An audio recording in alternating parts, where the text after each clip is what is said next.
Shorthand English Senior, August 2011. Start.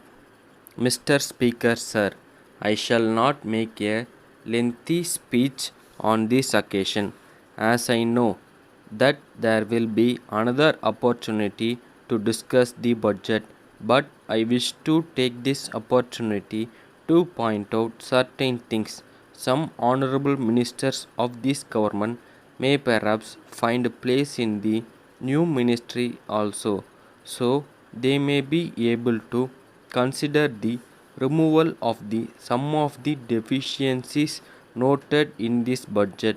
Part 2 schemes as a whole have not been considered and put in this budget.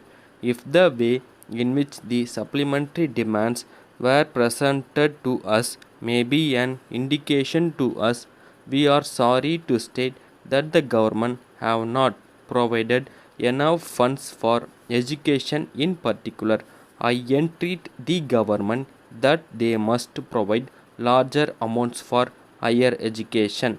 In their enthusiasm for primary education, it is necessary that they should not forget their responsibility with regard to higher education.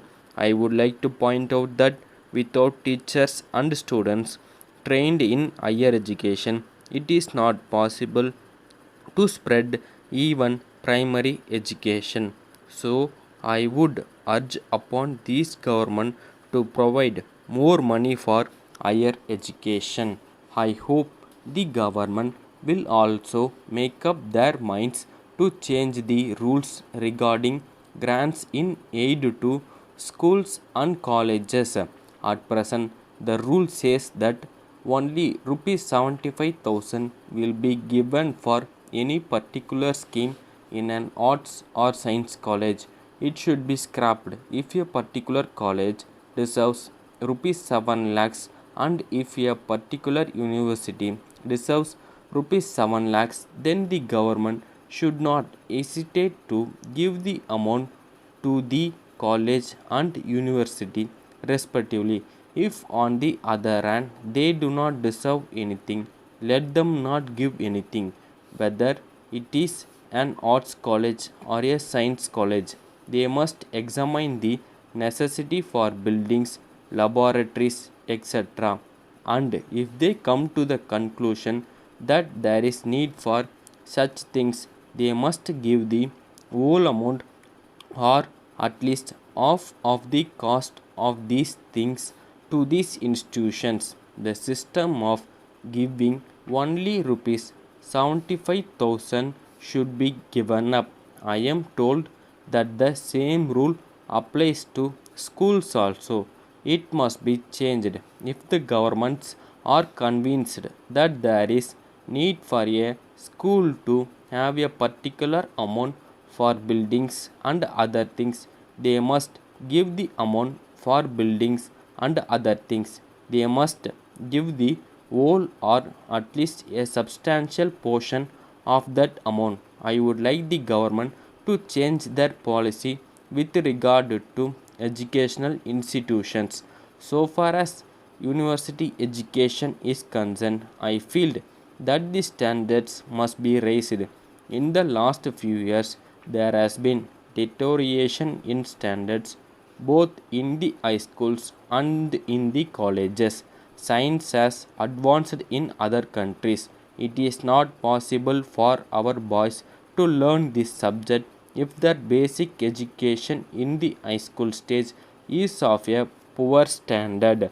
It has been suggested that the students are far less responsible nowadays and that they do less work, but I would blame the teachers as well as the students. I have been pleading with the universities to appoint a commission of experts to go into the syllabus and suggest ways of raising the standard of university education.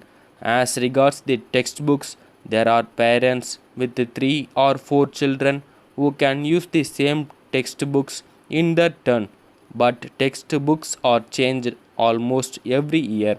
I want the government to issue instructions that textbooks should not be changed for a period of at least 5 years or even 10 years. Letter from Babu and Company, Madurai to Mrs. Raghu and Sons, Coimbatore. Dear sirs, we thank you for the goods sent by you, but we are very much regret to say that the consignment of spoons and forks dispatched by you against our order dated 6th May has been found to be defective.